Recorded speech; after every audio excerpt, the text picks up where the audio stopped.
está esperando. Noche de gala.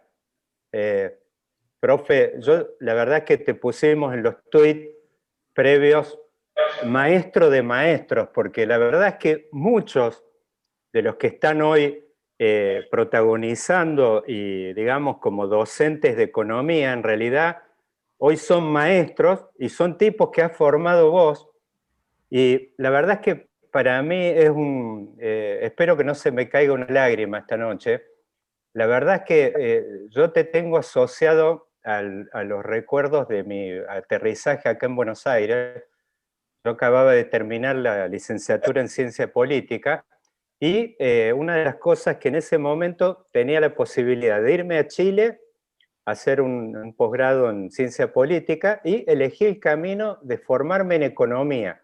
Ese era un momento, año 93, había un tsunami de modernización, de reformas económicas, y yo la verdad como politólogo me sentía en mucha debilidad, un síndrome que de alguna manera entiendo que compartía con Néstor Kirchner, que él mismo contaba que en su época se había puesto a estudiar economía a raíz de que se sentía humillado por Cavallo en las reuniones. Entonces, bueno, a mí me ocurría algo parecido, entonces me vine a estudiar y la verdad es que conocí en aquel momento monstruos, realmente al lado tuyo,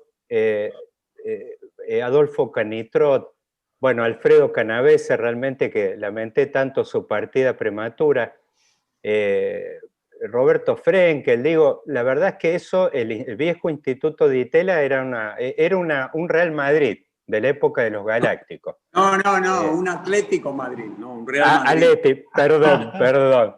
Siempre fueron un poco pro-plebeyos. Así que, pero bueno, lo mismo, lo tuyo, yo digo obviamente que si uno habla de historia, sos un gran protagonista, diferentes gestiones, libros de economía que ya son clásicos, bueno, aquel que escribiste en dupla con Lucas Leach, este del año pasado que escribiste La Caída, que justo yo en Córdoba ahora con la pandemia lo volví a leer bastante a fondo.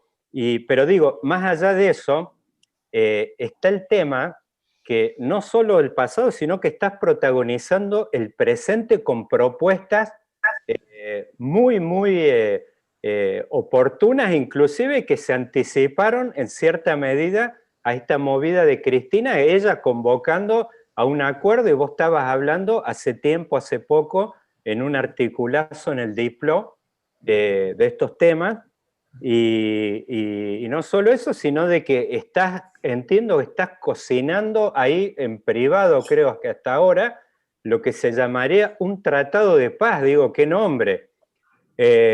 Así que, bueno, profe De Angelis, un gusto compartir esta noche, la verdad, con un monstruo la economía ya le queda chica, es un Pablo, transversal. Muchas gracias por estar acá, fase 1, política experimental. Creamos este espacio tratando de ver si nos podemos dedicar a pensar un poquito más allá de los gritos y las grandes titulares. Yo estoy con piel de gallina por tu presencia, te voy a tutear, aunque no debiera, pero... pero bueno, te hace una pregunta muy sencillita. ¿Qué pasa en la Argentina? ¿Qué pasa que hemos probado todos los programas económicos, hemos probado con un montón de recetas, hemos probado en la Escuela de Chicago, hemos probado con el nuevo monetarismo, hemos probado con planes, y algo no está funcionando y vos unís la economía con la historia, que es algo que parece que son dos disciplinas que no tienen nada que ver. Hay una línea de rupturas que podés ver. ¿Por qué no logramos encarar un proyecto de corto, mediano o largo plazo? Primero, muchas gracias por la invitación. Me gustó mucho que me invitaran y vamos a tratar de disfrutar la charla. A tu pregunta. a tu pregunta, yo lo que te diría es lo siguiente. Hay un deporte argentino en el mundo académico y entre el mundo académico y el mundo más, si se quiere, el mundo intelectual, si se quiere, ¿eh? Pero en un sentido amplio, que es la pregunta de ¿cuándo se jodió el Perú, Varguitas? Esa pregunta tan recurrente. Yo me acuerdo que justamente con Lucas escribimos hace algo así como 18 años un trabajo que se llama Entre la equidad y el crecimiento. Una versión inicial se llamaba Ved en trono a la noble igualdad. Esto es, lo cual es todo un tema porque ponía a la igualdad como problema, ¿no? Ved en trono a la noble igualdad. Cuando lo llevamos a la editorial nos dijo que ese era un título imposible y lo convertimos a Entre la equidad y el crecimiento, que también es provocativo en el siguiente sentido. Lo que dice es que hay algún grado de conflicto entre tendencias igualitarias de la sociedad y progreso material. Esa es una idea que me ronda todo el tiempo, pero yo creo que para que eso se convirtiera en un problema, tuvo que pasar algo. Tuvo que pasar lo que ocurrió en algún momento entre 1971, cuando Nixon decide abandonar Bretton Woods, ¿no? El arreglo de Bretton Woods, y 1975 o 1978, que es cuando Argentina abre su cuenta capital y nos incorporamos a la globalización financiera. Mi idea es que desde ese momento, desde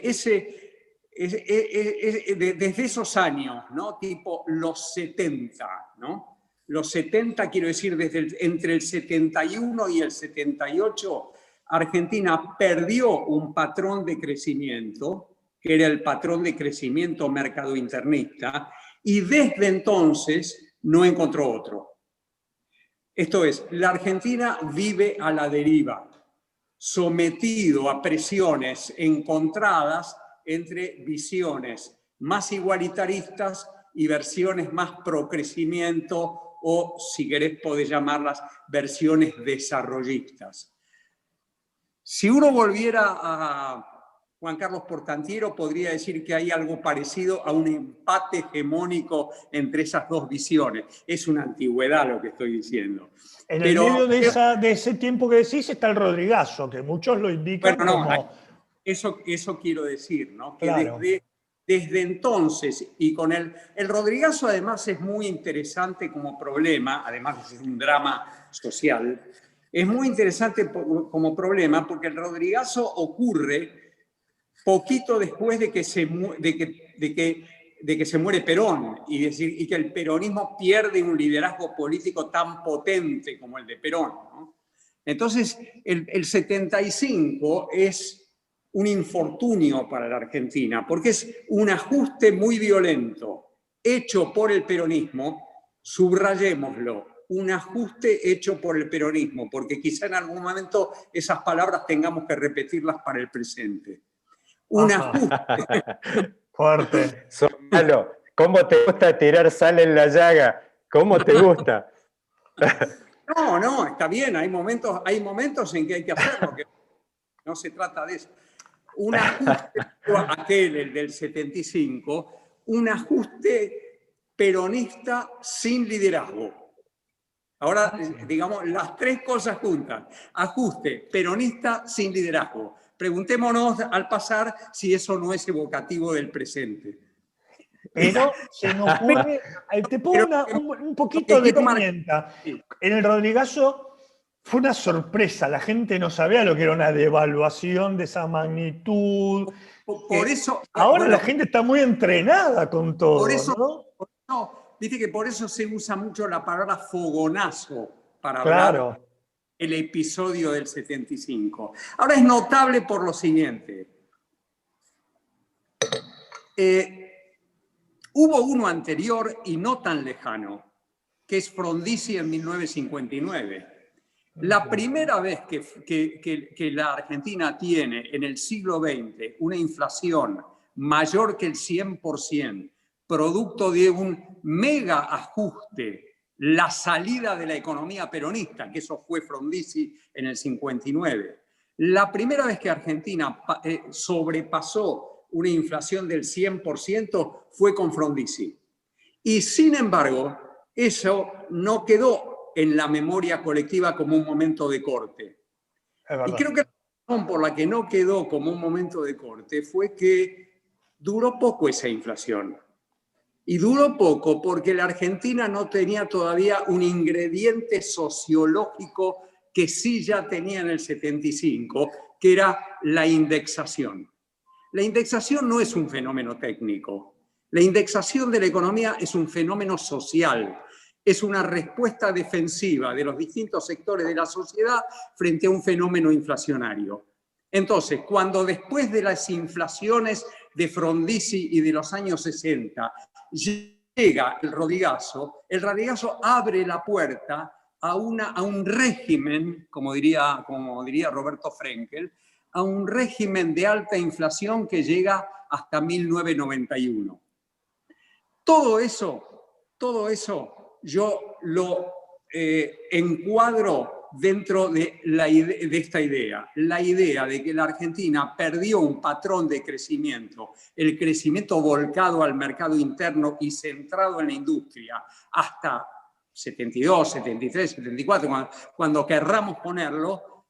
Y después de eso, después de la ruptura de eso, después del agotamiento, me gustaría decir la palabra agotamiento para no decir que aquello estuvo mal. Aquello estuvo bien, pero se agotó. Con el agotamiento de la sustitución de importaciones y de la economía semicerrada, perdimos un patrón de crecimiento y hasta hoy a la tarde, no sé qué hora es, 7:15 de la tarde, no encontramos otro. Profe, pará. Te pido si podés pararte acá un segundito. Vos mencionaste un tema, una palabra usaste que me quedó repicando en la cabeza en el momento que la mencionaste, que es liderazgo. Sí. Y te digo porque yo ya dejé hace tiempo de tratarte como un economista. Vos has trascendido la economía ampliamente y si quedaba alguna duda, en el libro La Caída, vos, digamos, creo que usaste una figura, si mal no recuerdo, que es el tema como Perón tratando de administrar una cantidad de platillos como una especie de baterista que tenía que equilibrar entre un montón de platillos y que eso, digamos, no lo pudo terminar resolviendo, digamos. Y quiero ir acá un poco, porque vos mencionaste el tema del ajuste sin liderazgo político. Yo digo, en aquel momento, quizás era un liderazgo político el de Perón, de aquel momento que quizás uno podría decir, no sé si vos usaste en la presentación de tu libro, que Perón estaba con el caballo medio cansado. Esa palabra sucede, sí.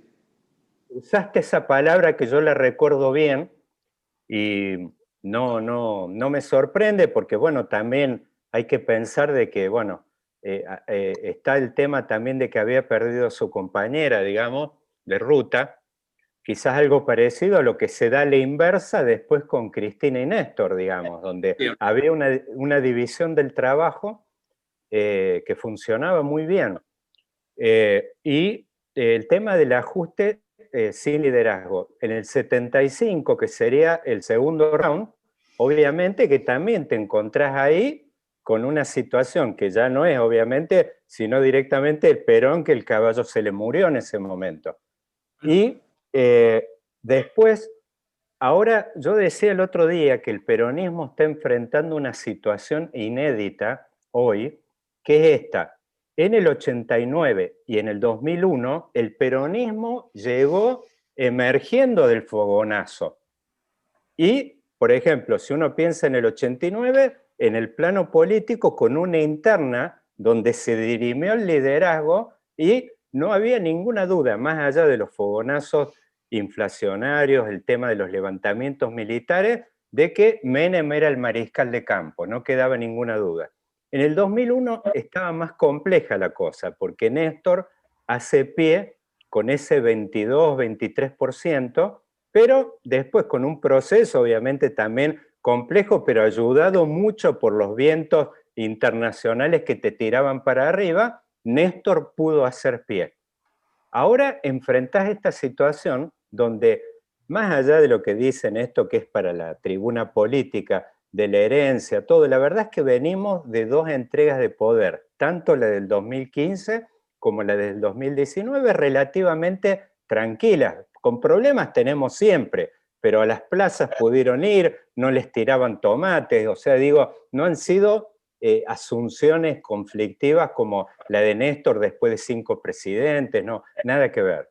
Entonces, al peronismo ahora le toca vivir una situación inédita, que es que en realidad el fogonazo de haberlo, porque hay una discusión si estamos viviendo el 2001 o estamos en vísperas del 2001, es que el peronismo es la primera vez que llega al poder en esta oportunidad antes de que haya una, no sé, una explosión o si la está habiendo, y que el peronismo tiene que acomodar las cosas y con este problema de liderazgo donde la vicepresidente está anunciando, ungiendo al presidente, y Carrió dice, Cristina lo estaba haciendo de poder a Alberto. La verdad que no lo estaba haciendo porque estaba vacío, digamos, Cristina iba a vestir al santo ella. En realidad no tuvo poder nunca Alberto. Entonces, bueno, eso un poco, digo, esto, ¿cómo ves estas reflexiones sueltas y desordenadas que hice?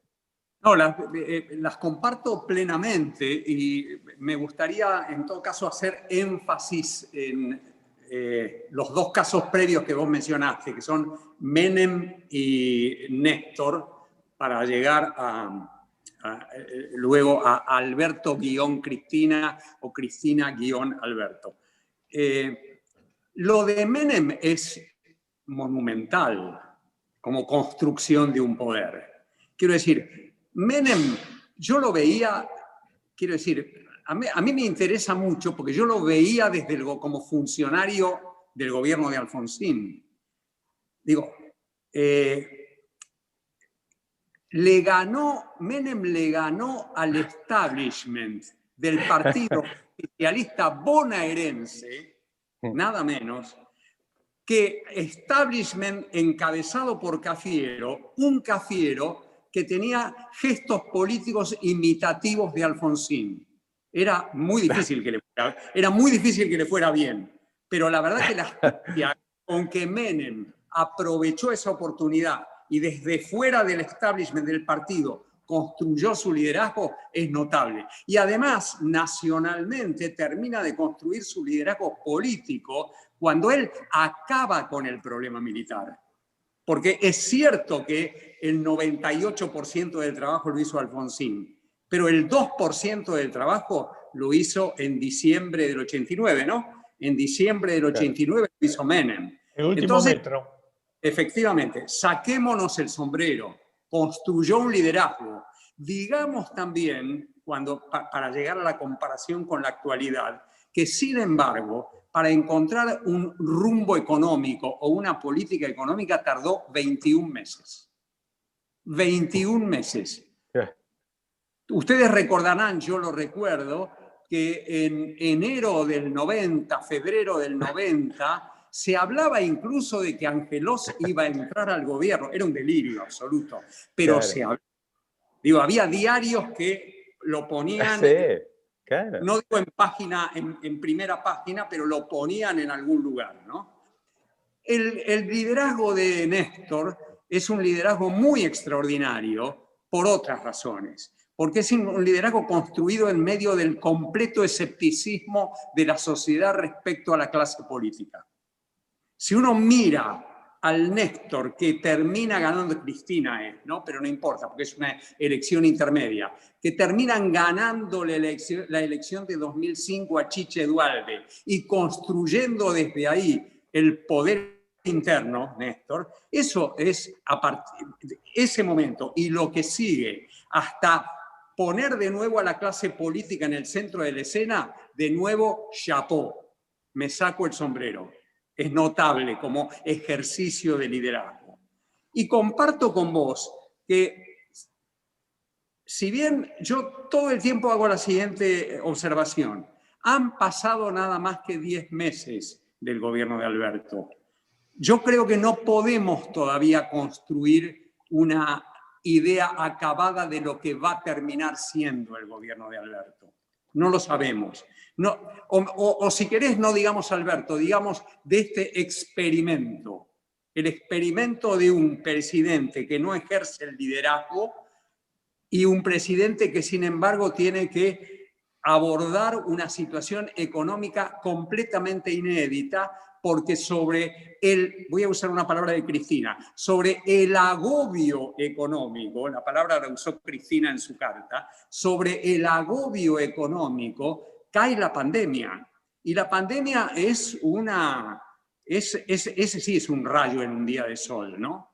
Entonces yo a veces lo miro a Alberto y me pregunto, ¿qué le estamos pidiendo a un hombre que no tiene el liderazgo, que no puede manejar como Perón, porque no tiene ese liderazgo, los platitos chinos, ¿no? No los puede manejar del mismo modo, y sin embargo tiene que enfrentar la peor crisis de todas las que hemos... Perón del 51, una pavada al lado de esto. Menem... Sí. Tengo 2 millones de preguntas, pero una que viene a cuenta de lo que dijiste al principio, ¿no? Que la Argentina entre el 72 y el 78 perdió el rumbo de te lo voy a decir así en términos más de izquierda, perdió el modelo de acumulación. Sí. Y empezó a desacumular. ¿Por qué Menem y la convertibilidad, que tuvo rasgos que vos marcás extraordinarios, algunos lo comparan con Roca, ¿no? Años de crecimiento de vacas gordas. ¿Y por qué? Luego, el kirchnerismo, el primer kirchnerismo, que las tasas chinas, ¿por qué ninguno de los dos modelos, se convirtieron en un patrón de crecimiento de la Argentina? Para decir, bueno, hemos reencontrado, no es el mercado internismo, es otra cosa. ¿Por qué se mancaron ambos procesos económicos?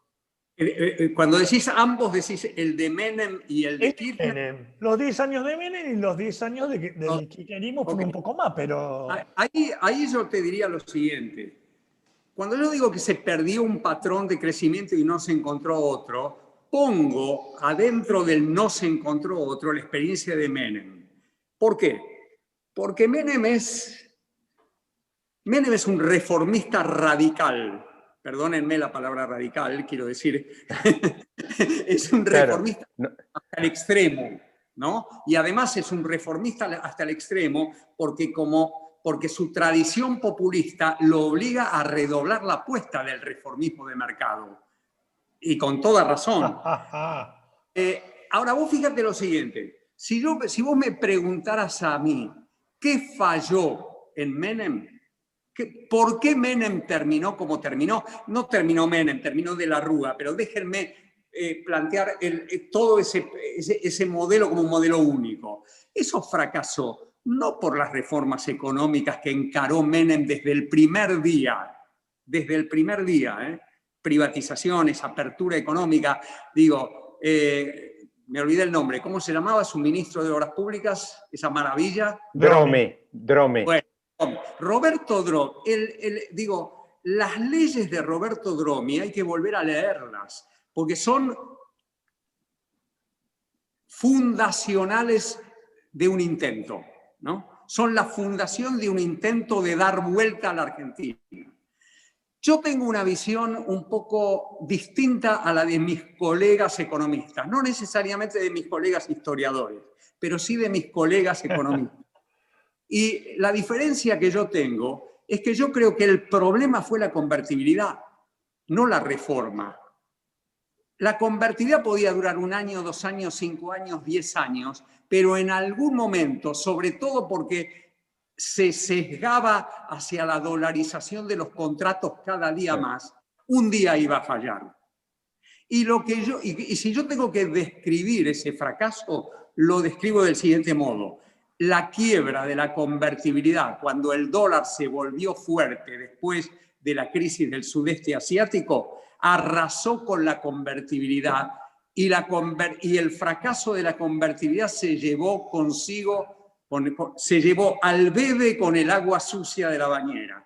¿Qué es el bebé? Las reformas de mercado. Nosotros tuvimos el infortunio de que las reformas de mercado de Menem fueran arrastradas por el fracaso de un programa de estabilización muy complicado, muy difícil de que anduviera bien. Anduvo bien mucho tiempo, pero en algún momento iba a tener un problema.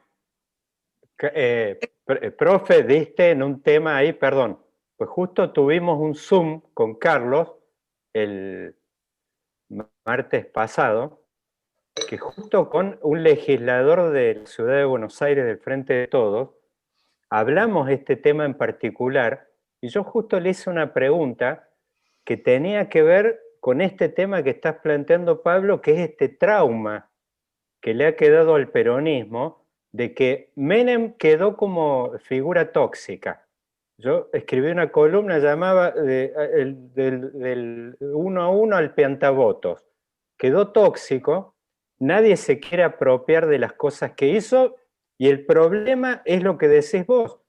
Se llevó el bebé con todo el resto, el paquete completo, y ahora el tema que de esa parte hay un paquete de cosas que hizo Menem que las tenemos que volver a reflotar cuando están todas podridas y estigmatizadas. Flor de problema tenemos. Perdón, digo, justo me metí, pues lo hablamos con Martín Barrotaveña. Y es Batías, así, perdón. Es así. Claro. Es así.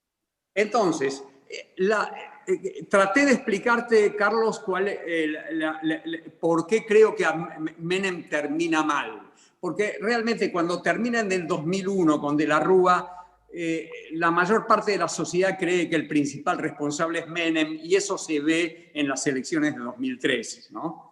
En donde él saca el 24 y después... Cae De la Rúa y después cae Menem, ¿no? Efectivamente, y no eso. Cae De la Rúa y después cae Menem.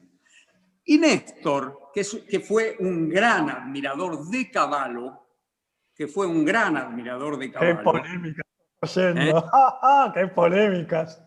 No, pero lo dijo. Hay un reportaje en la campaña electoral, en la campaña presidencial en 2003, en donde él dice públicamente que quiere volver a la convertibilidad, solo que no 1 a 1, sino 4 a 4. No, 4 a 1, perdón. 4 a 1, sí. Si fuera 4 a 4 sería 1 a 1. Que quería volver a la convertibilidad, tenía una enorme admiración, primero por el hiperactivismo, porque hay un problema personal. Tenía una gran admiración por el hiperactivismo de Domingo. Claro.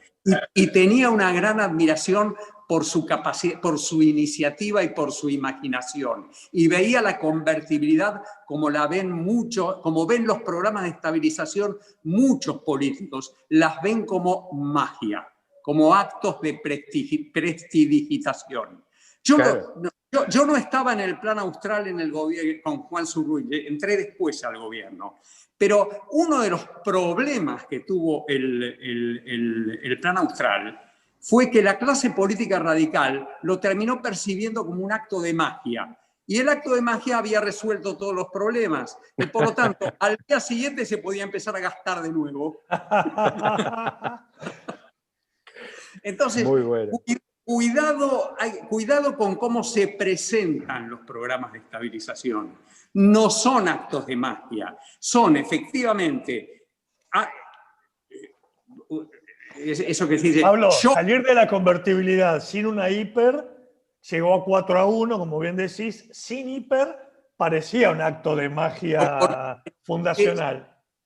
Pero porque eso tuvo algo... Porque una herencia sí muy positiva del plan de estabilización de Cavallo, de la convertibilidad, fue la desindexación de la economía, que como vimos había empezado en los 60 y había estallado en el 75.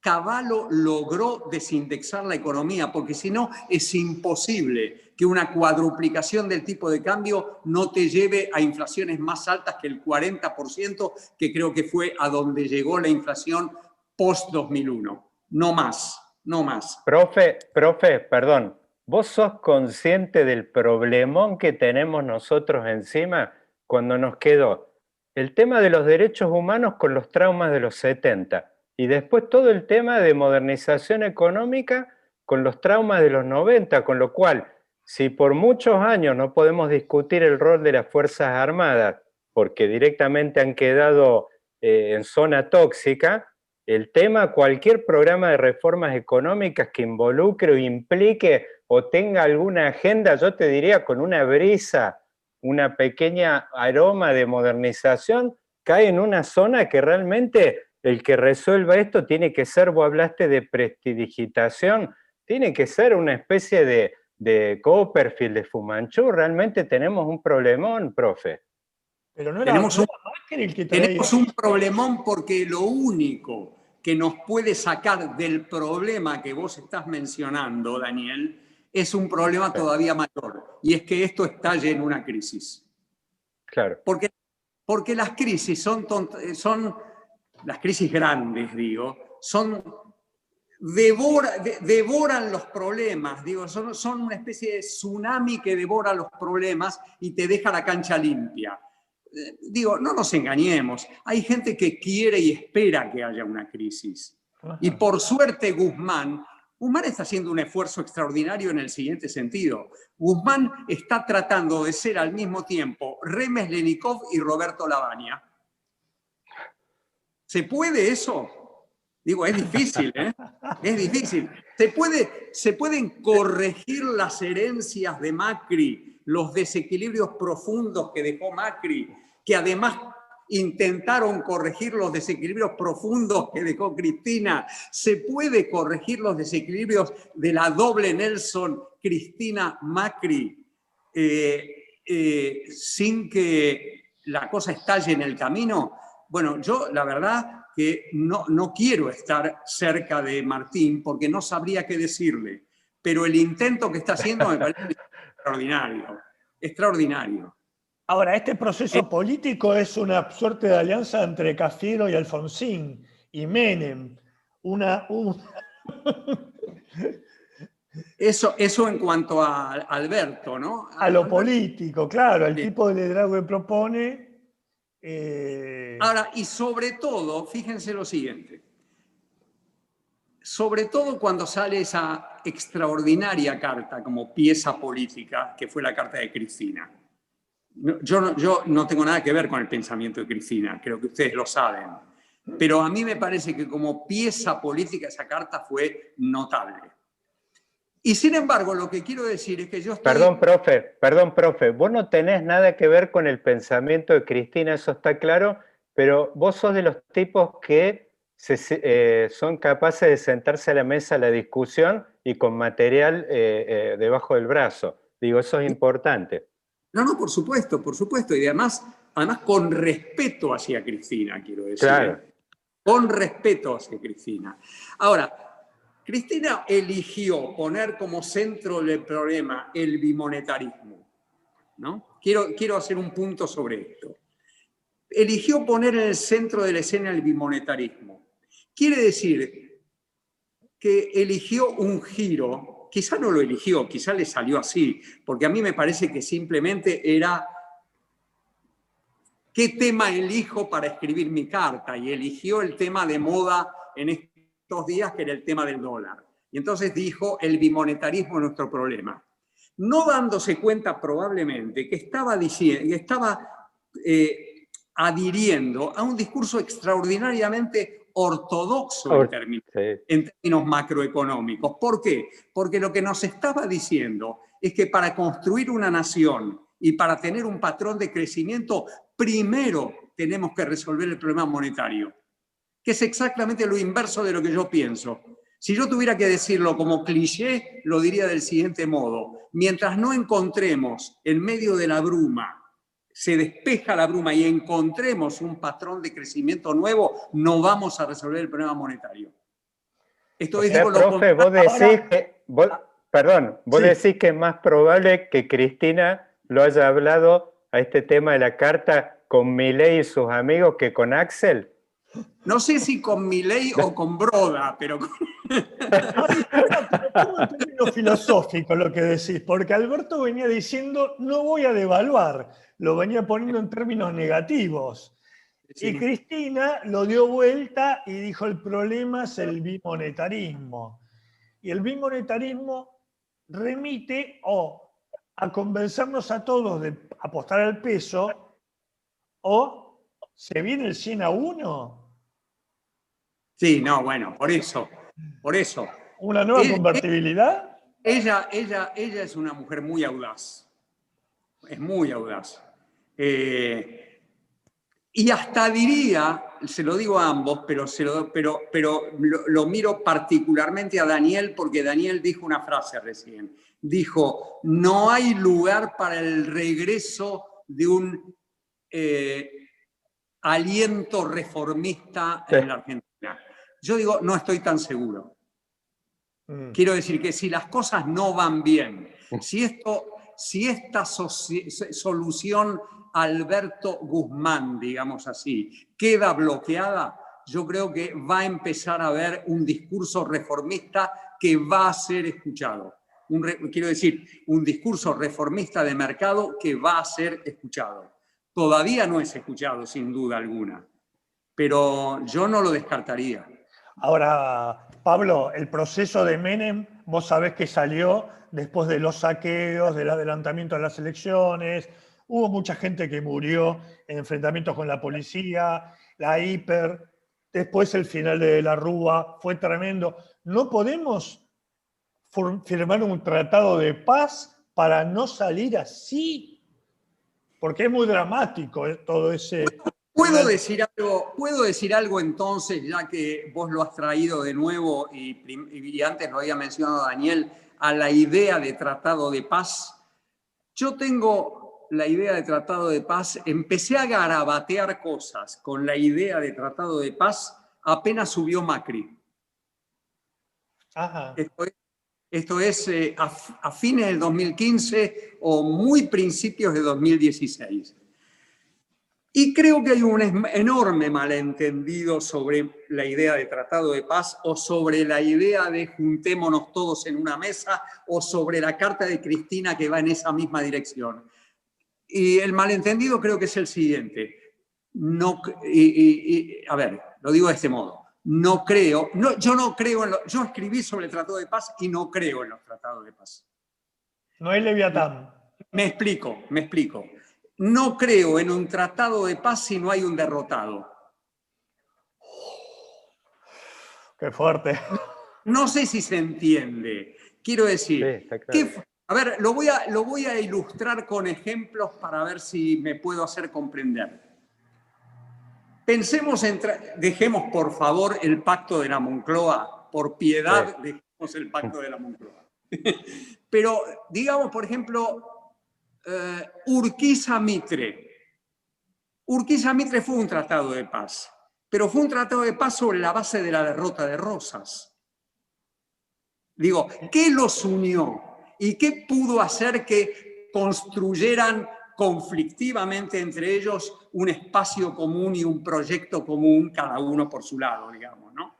El hecho de que Rosas había sido derrotado, quiero decir, en este caso, en aquel caso, no podía haber habido tratado de paz sin la derrota de Rosas. Otro, Roca Mitre, 1991-92. Eso pudo construirse sobre aquí voy a tocar la fibra íntima de Daniel, eso pudo construirse por la derrota del desarrollismo provinciano de Juárez Celman. Sin esa derrota no había tratado de paz. Y después podemos buscar otros ejemplos de tratados de paz en el mundo, pero como algunos son, vamos a tomar alguno que no sea argentino. Por ejemplo, el acuerdo de gobierno entre Merkel y el Partido Socialista, el Partido Socialdemócrata Alemán. Ahora, eso se hace simplemente porque en algún momento Merkel no tenía la mayoría para gobernar y tenía que llegar a alguna coalición y fue la gran coalición. Pero eso es muy propio de los sistemas parlamentarios.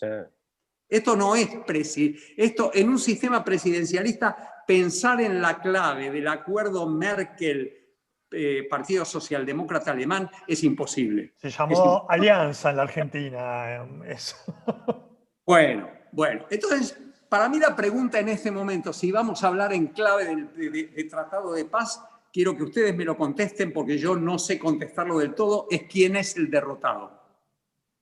Bueno, a ver, vamos, yo te digo, ¿no? Vamos a intentar pensar juntos un poquito. Sí, no, por supuesto. Por eso, revisemos un poquito lo que han sido los últimos años. Vos fijate a nivel de internas, en realidad tenés en el 2009, tenés un sector, digamos, del peronismo, porque no podemos, ese triunfo en 2009 en elecciones de medio término de Narváez, la verdad es que acoplaba detrás un sector del peronismo que jugaba dos bandas, con, por ejemplo, en muchas intendencias, el intendente jugaba con una lista que era del hermano, digamos, como que después en 2013 llega, fíjate, Massa, aparece Massa con el tema también de que había que terminar con el tema de la etapa de Cristina, abre y obtiene un triunfo de dimensión nacional, inclusive con algunas poleas de transmisión con el interior, porque va aliado con el gallego de la Sota,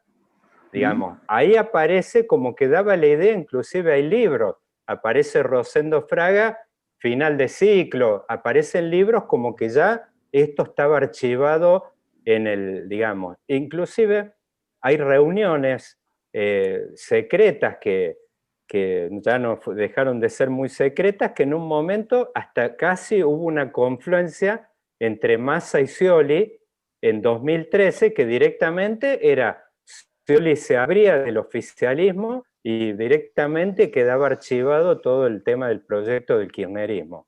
Ahora, lo que finalmente terminó ocurriendo es que todos los que quisieron torearla a Cristina a nivel interno lograron triunfos efímeros y que después fueron, digamos, aplastados prácticamente, ni hablar el caso de Massa, después se fue extinguiendo la estrella de Massa y bueno, hoy prácticamente lo trajeron a la fuerza al oficialismo, no le quedaba otra.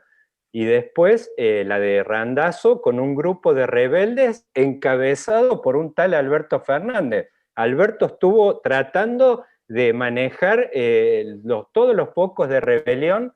Es como que era la especie del grupo ese del coronel von Stauffenberg con la Operación Valquiria, todos terminaron en pelotón de fusilamiento. Ahora, Daniel, ¿Y? otra mirada es, y creo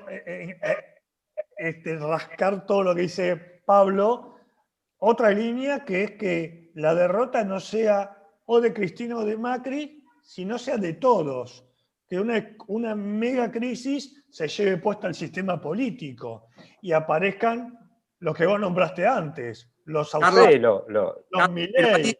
ahí yo no sé si podría llamar a eso tratado de paz. Eso es simplemente el estallido del sistema político como lo conocemos, ¿no?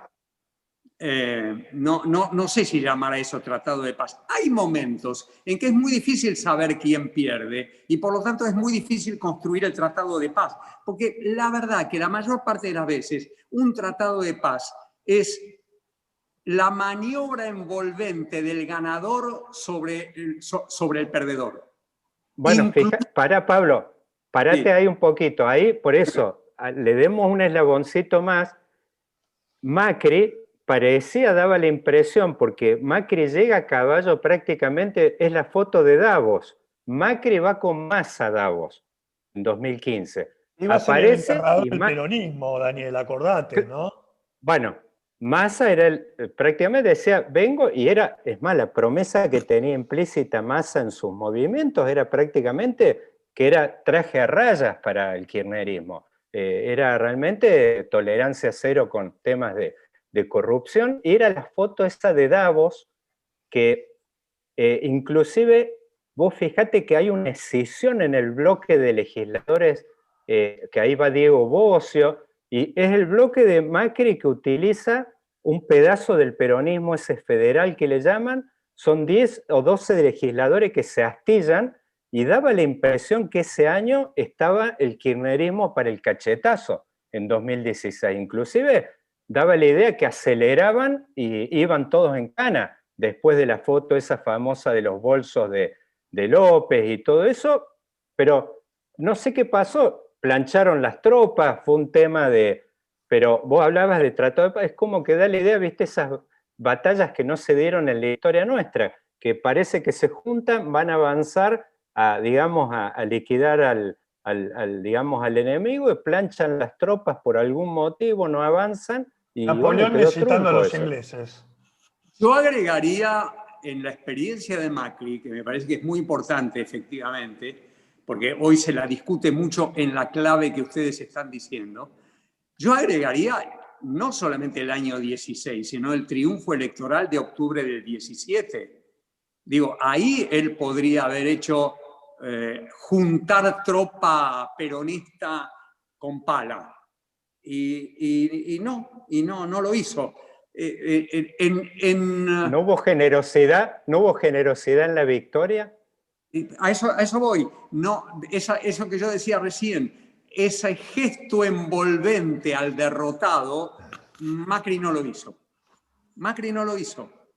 Hay otras historias en la Argentina. A ver, déjeme volver un poco atrás en la historia para pensar un tratado de paz efímero, porque duró 35 días, que fue, y ustedes leyeron, o por lo menos te escuché a vos, Daniel, decir que has leído La Caída.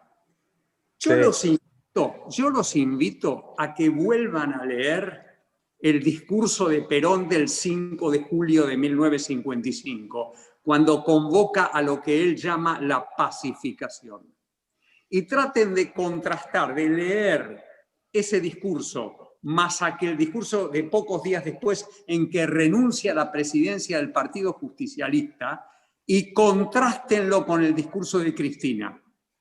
Es una convocatoria a la pacificación de Perón. Es una convocatoria a la que la oposición responde con discursos también pacificadores. Me refiero a uno, el de Frondizi, que era el único discurso que importaba en ese momento. Y sin embargo, todo se destrozó en un momento. ¿Se destrozó el 31 de agosto con el discurso del 5x1?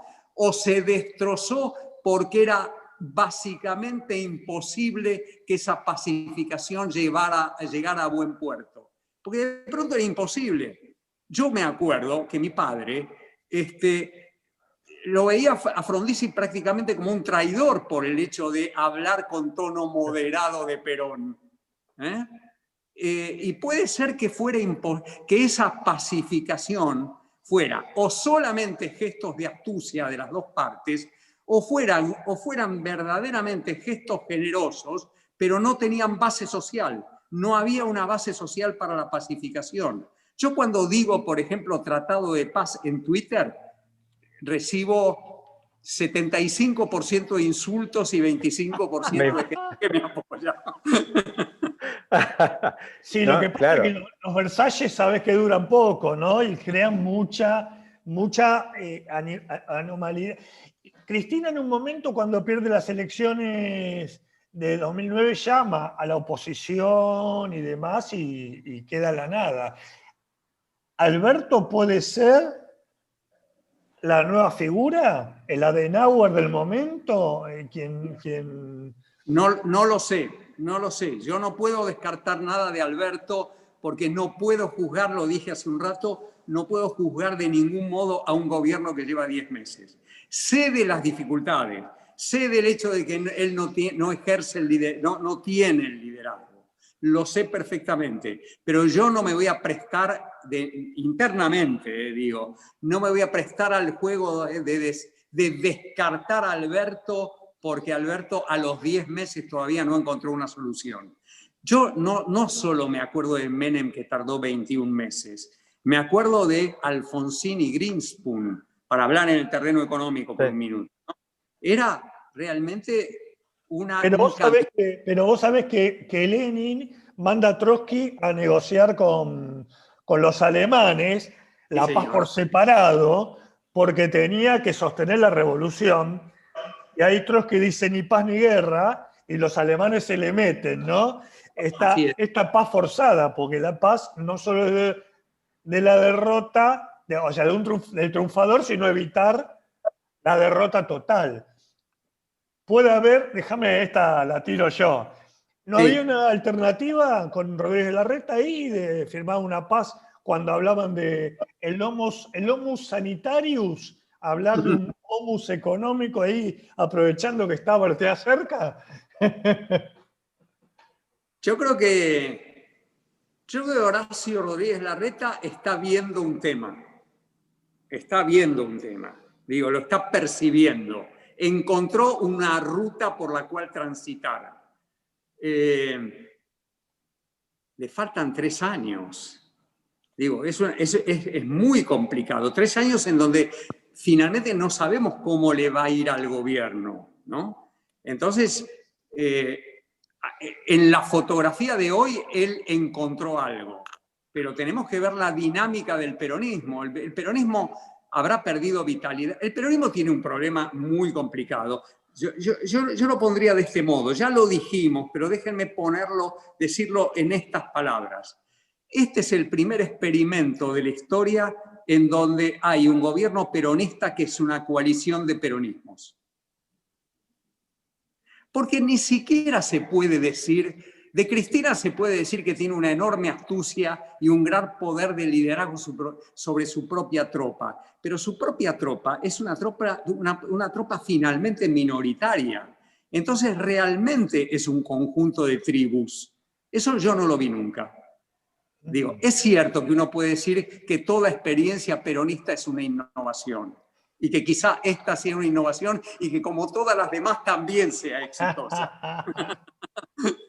Pero no lo... Pablo, vos sabés que me engancho, pues, es como que me parece que tenemos como una especie de hilo de Ariadna conductor entre estos eventos de...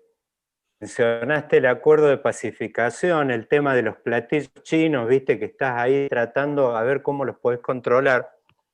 Yo pensaba el otro día, me hacía un ejercicio, a mí me gusta mucho pensar a política en base a fotos. Y por eso estoy usando más el buscador de imágenes de Google que el buscador de temas. Veo fotos, viste.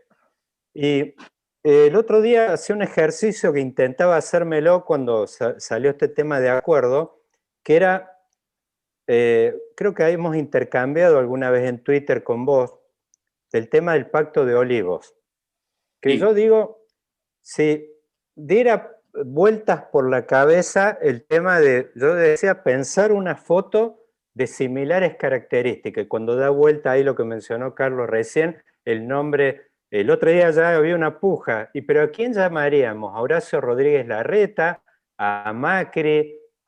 Y yo pensaba en ese pacto de pacificación que vos decís, si hubo espíritu real de convocarlo y de hacerlo, o si realmente estaba la imposibilidad de que la mesa no podías armarla. Por más que uno intentara, te encontrabas con un poder astillado por todos lados y vos decís, cuando una foto tiene 50 tipos adentro, no sirve. No sirve, ¿viste? Como claro, las reuniones tienen que, ¿viste? Como la mesa del padrino. Hay varios capos mafia, pero la mesa la llevan Corleone y Tattaglia, ¿viste? Los otros están ahí y se alinean de un lado o del otro, ¿viste? Vos decís, a ver si te interpreto bien, la foto de Alfonsín y Menem caminando por Olivos. Eso. No la ves repetir, no encontrás no la podés encarnar hoy y repetir, imaginarte hoy cómo puede repetirse una foto de ese tipo. A mí me inquieta mucho porque yo pienso, ojo, en una de esas soy un dinosaurio como pienso, pero yo pienso mucho es que en los actos políticos, las reuniones, todo tiene que haber, puede haber más, digamos, comensales en la mesa, pero tiene que haber dos polos de poder nítidos que, vos decís en ese momento, Alfonsín hablaba hacia adentro del partido y todos los otros muchachos eran cartón pintado, ¿viste? Y del lado de Menem no había ninguna duda de quién tenía la fusta, ¿viste? Eso no lo veo hoy. La veo Cristina, sí, un actor preponderante, pero Cristina, hay un problema que para alinear y traerlo a Schiaretti, a Perotti, qué sé yo, ya tenés que pensar en el puente este de Massa, de Alberto, o sea, es como demasiado, y está la figura de los mini gobernadores hoy también. Muy cierto, muy cierto. Es muy complicado pensarlo hoy. Por eso fíjate que yo les mandé un papel que se llama Tratado de Paz, justamente, ¿no? Si ustedes le prestan atención a ese papel no está tratando, fíjate que no, es mucho más sociológico que político. ¿Qué quiero decir con esto? Quiero decir, no está hablando de los protagonistas de un tratado de paz. Está diciendo que hay un conflicto en la sociedad y buscan mecanismos para resolverlos. Es interesante porque de pronto me encontré yo mismo solo con ese papel, estando de moda conmigo mismo. ¿Por qué digo esto? Porque ese papel, el Tratado de Paz, lo que propone a partir de un libro de Albert Hirschman, propone una redistribución, mirad de lo que estoy hablando hoy, una redistribución de la propiedad. ¿Fundado en qué? Fundado en una herramienta constitucional que es el 14 bis de la Constitución. ¿Qué quiero decir? Quiero decir que los trabajadores formales pueden sentarse a la mesa, para hablar de la foto, ¿no? Pueden ser muchas fotos estas, sentarse a la mesa con los empresarios y llegar a un acuerdo al estilo del 14 bis de la Constitución, en donde hay una cesión de derechos de propiedad por parte de los empresarios para estabilizar a la economía y que sus empresas valgan más. Porque la pregunta que yo me hago en términos del 14 bis es, si yo le doy a los empresarios, a los trabajadores, el 10 lo hizo Menem finalmente, lo propuso y lo llevó a la práctica. A las privatizadas.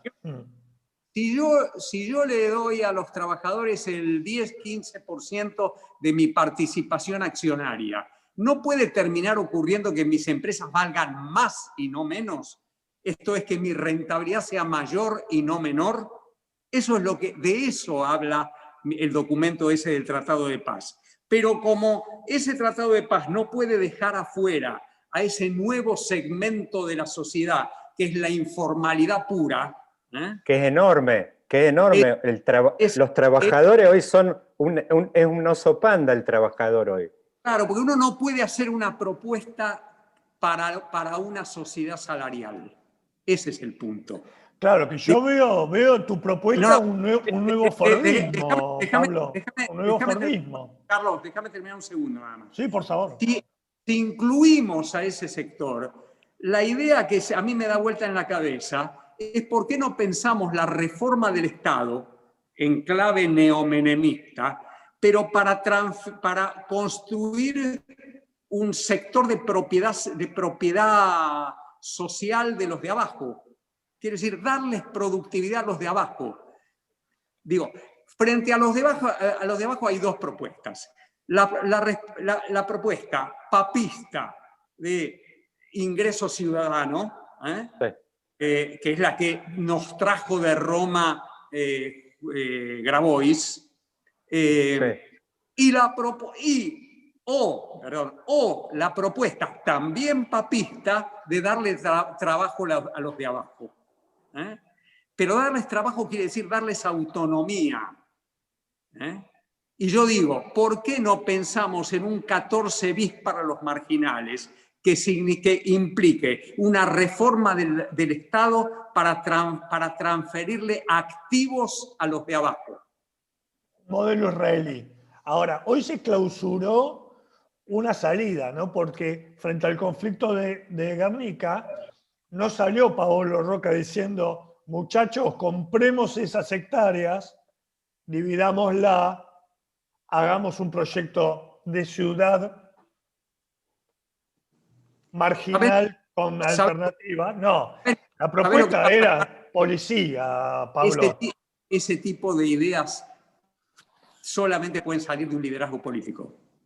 No las puede hacer Roca. Roca las puede hacer si está Perón atrás de él, agarrándolo de la orejita y diciéndole vos tenés que hacer esto. Pero si no tenemos eso, si no tenemos ese liderazgo político, no hay una salida para esto. Insisto, igual no entiendo quién es el derrotado en arreglos de este tipo. Por eso yo me refugié en la sociología kirchmaniana. Clarísimo, ¿no? Claro. Clarísimo. El Pues poder no te querés israelí, meter en lío. tenés todo un desierto y vienen gente de toda parte del mundo. Bueno, hagamos los kibbutz. Hoy son multinacionales las kibbutz.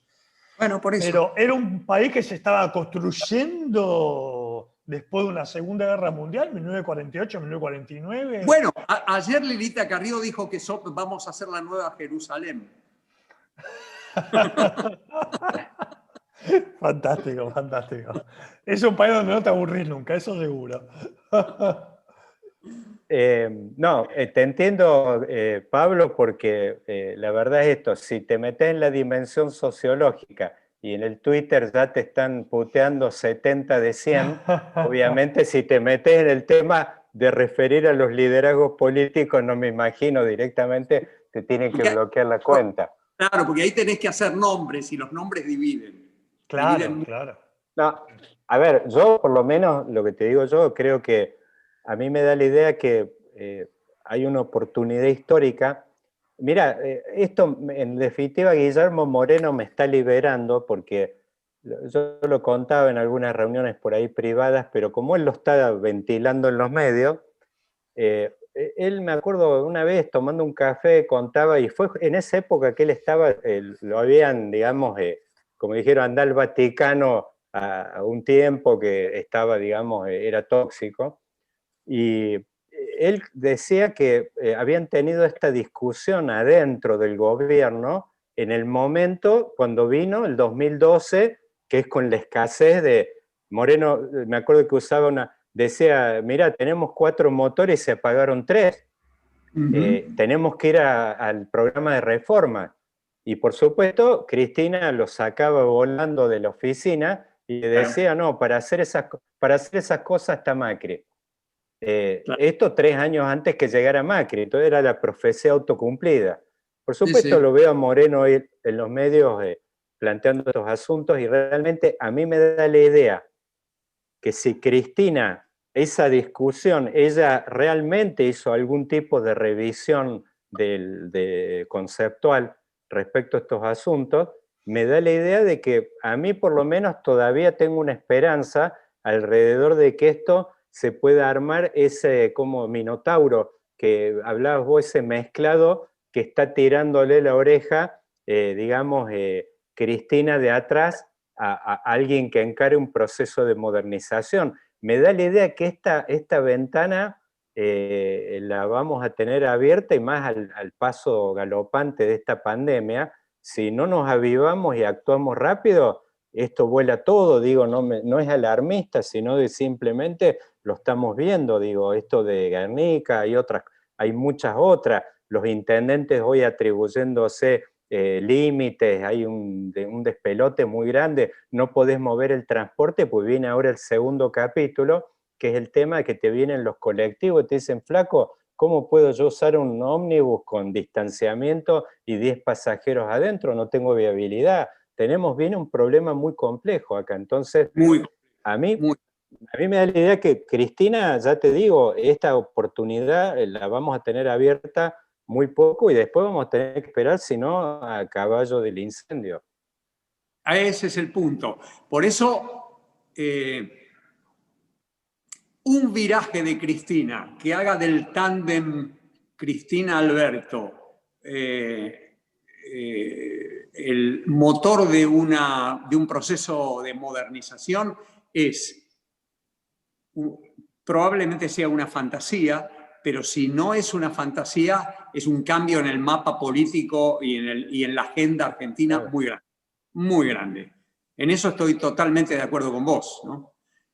La pregunta... Cristina hoy es Evita, abajo tiene el rol de Evita. O sea, los pobres acá en Argentina tienen la estampita de ella. No me imagino a alguien que pueda Es notable. pueda... Ella realmente eso lo conduce, está clarísimo. Y si hace un viraje, va a haber una procesión de empresarios argentinos en el Instituto Patria, digamos. En el Patria. Pero, qué Bueno, sé yo. prof, Ahora, hay pocos que se anotaron en el Tratado de Paz cristinista en esta semana. No vi a Macri reaccionando, ni a Rodríguez Larreta. Me parece que no hay affecto societatis para firmar ese pacto. Están en un problema, me parece a mí, ¿no? Porque no le pueden decir a Cristina sin violar las virtudes republicanas, porque se supone, estoy un poco Claro. ironizando. Que el banderazo no sea contra el macrismo, ese es el problema. Además es obvio que lo tiene que hacer el presidente, es lo que dirían. Y como no le pueden creer, yo le puedo creer a Cristina un viraje, ojo, le puedo perfectamente creer un viraje a Cristina.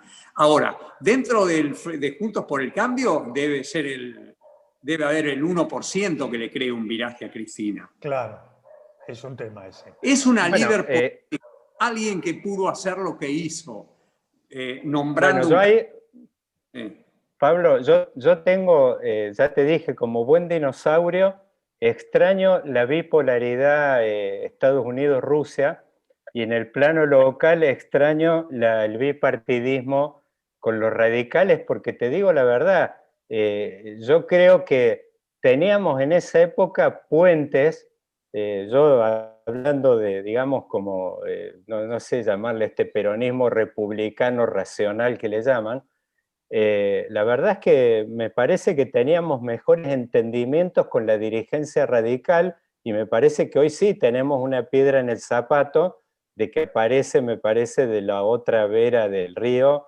un segmento, digamos, que, bueno, yo te digo, lo veo, es como una vieja, digamos, es bastante gorilón, digo, ya te digo, me sentía más cómodo hablando con el Changi Cáceres, con no sé, viste, claro, tal cual, viste, con Jarolaski, viste. Entonces elevemos la bandera de los mínimos comunes denominadores para recordar. Claro, pero Bueno, Pablo, y ya, mira, estamos abusando de tu generosidad enorme. Abusamos mucho. Ojalá podamos hacer una segunda parte, realmente lo deseo mucho. Viene esta derecha más fuerte, pisando, por lo menos discursivamente, algo hablábamos muy por arriba, que encarna más la antipolítica, porque cuando alguien me dice incendiar el Banco Central, yo me imagino el incendio del Reichstag. ¿Puede haber eso? ¿Vos lo ves como que eso puede crecer y ser el enterrador del sistema político? ¿O la Argentina, el sistema político no llega a esa, no va a permitir esa pasada por las armas?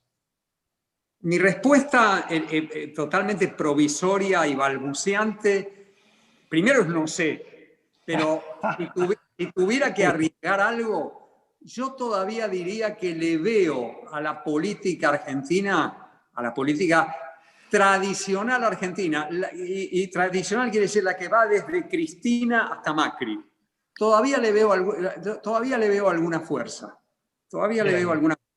Y además yo digo, hay un momento, yo tengo muchos años, hay un momento en que yo bajo la cortina y digo, no me traigan más personajes a esta historia. No, Pablo, yo con unos años menos pienso lo mismo, hubiera detenido el tiempo en 2015. Bueno, amigos, la verdad, un programón, fase 1 política experimental tremendo, Pablo, Carlos, la verdad que ha sido un placer este intercambio, y obviamente nos va a dar para el picado fino, me imagino, desgranar esto. Material de estudio queda acá. Material de estudio, Pablo. Pablo, muchas gracias. Muchas gracias. Muchas gracias a ustedes. Buenas noches. Muchísimas gracias, Pablo, Dani. Chao, Carlos, buenas noches. Nos vemos el martes con las selecciones norteamericanas. Adiós. Dale.